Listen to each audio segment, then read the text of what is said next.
Hi everyone, welcome back to another video from Tech Basics.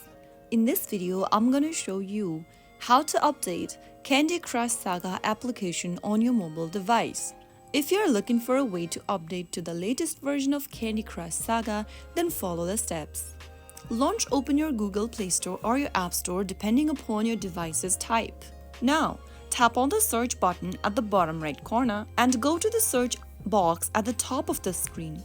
Type in Candy Crush Saga and search. Look for the Candy Crush Saga application in the search result, and once you open up this page, tap the update button if available. If you don't see the update button, it means that you already have installed the Candy Crush Saga application on your device. Tap on update and wait for the app to install, and that way you can update your Candy Crush Saga app to the latest version. So that's how it's done. I hope you found the video helpful. If you did, make sure to give us a thumbs up and subscribe to Tech Basics for more tutorials like this.